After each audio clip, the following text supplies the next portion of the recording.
Barcelona. খেলার আরো খবর নিয়ে মাঠে ময়দানে লগ ইন করছি আমি আসিফ আল আহমেদ। পঞ্চম হয়ে ওয়ার্ল্ড হকি লিগের দ্বিতীয় রাউন্ড শেষ করলো বাংলাদেশ। স্থান নির্ধারণী ম্যাচে ঘানাকে শুট আউটে 4-3 গোলে হারায় জিমি চৌহানরা। এর আগে নির্ধারিত সময় খেলা 3-3 গোলে ড্র ছিল। সেমিফাইনালে খেলার লক্ষ্য থাকলেও পঞ্চম হয়ে অখুশি নয় বাংলাদেশ।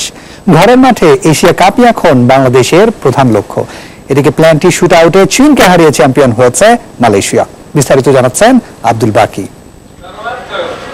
ঘানার সাথে দেখা হয়েছে টুর্নামেন্টের আগেই। স্থান নির্ধারণী ম্যাচে বাংলাদেশের লড়াই, প্রস্তুতি ম্যাচের প্রতিপক্ষ ঘানা। ম্যাচের শুরুটাই স্বাগতিকদের পেনাল্টি মিসের হতাশা, কিন্তু সুযোগ কাজে লাগায় ঘানা। 14 মিনিটে পিছিয়ে পড়ে বাংলাদেশ। অবশ্য জিমি চয়নদের পিছিয়ে থাকতে হয়নি বেশিক্ষণ। 5 মিনিটের ব্যবধানে ঘানার জলে বাংলাদেশের বল। 19 মিনিটে দলকে সমতায় ফেরান চয়ন। 2 মিনিট পর এগিয়ে যাওয়ার উল্লাস গ্যালারিতে। জোড়া গোল পূর্ণ করেন চয়ন। বিরতির পর কোণঠাসা হয়ে পড়ে বাংলাদেশ। 43 এবং 52 মিনিটে 2 গোল করে ম্যাচের নিয়ন্ত্রণ নেয় ঘানা। হারের শঙ্কায় থাকা বাংলাদেশের শেষ রক্ষা হয় অন্তিম মুহূর্তে। জিমির গোলে আনন্দের ঢেউ বাংলাদেশ শিবিরে। অমীমাংসিতভাবে শেষ হয় নির্ধারিত সময়ের খেলা। ম্যাচ গড়ায় পেনাল্টি শুট আউটে। ভাগ্য নির্ধারণীতেও 3-3 গোলের সমতা। তাই সাডেন ডেথে ঠিক হয় স্থান নির্ধারণী ম্যাচের ভাগ্য। এখানেই শেষ হাসি হাসে বাংলাদেশ।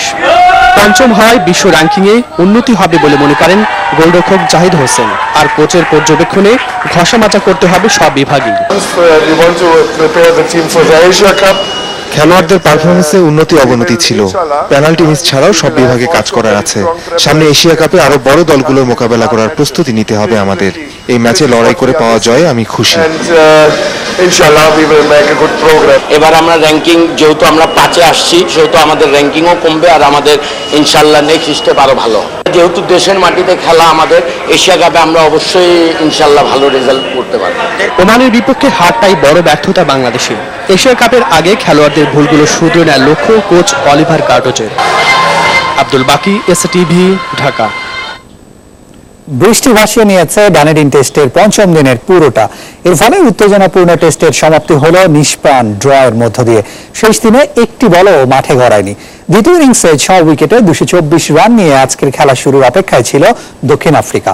প্রোটিয়াদের লিড ছিল 191 রানে। এর আগে প্রথম ইনিংসে দক্ষিণ আফ্রিকার 308 রানের জবাবে নিউজিল্যান্ড করে 341 রান।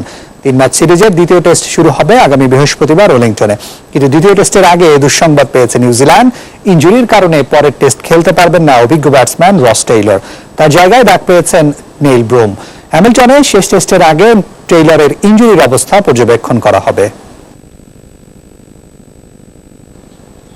বেঙ্গালুরু টেস্টে বিতর্কে জড়িয়ে বিরাট কোহলি এবং স্টিভেন স্মিথ দুজনের কেউই শাস্তি না পাওয়ায় অবাক হয়েছেন দক্ষিণ আফ্রিকার অধিনায়ক ফাফ ডু প্লেসিস। তাদের প্রতি আইসিসির এমন সহনশীল আচরণে হতাশ হয়েছেন প্রোটিয়াদের অধিনায়ক। সদ্য শেষ হওয়া বেঙ্গালুরু টেস্টে অস্ট্রেলিয়ার অধিনায়ক স্মিথ একটি রিভিউ আপিলের সিদ্ধান্ত নিতে গিয়ে ড্রেসিং রুমের দিকে তাকান। সেখান থেকেই স্মিথ কোহলির বিতর্কের শুরু। তারপর তাদের কোনো শাস্তি না হওয়ায় চটেছেন ডু প্লেসিস।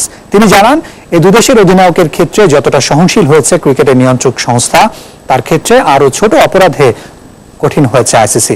গেল নভেম্বরে অস্ট্রেলিয়ার সঙ্গে সিরিজ চলাকালে বল টেম্পারিং এর অভিযোগে ডু প্লেসিসের ম্যাচ ফি জরিমানা করা হয়েছিল।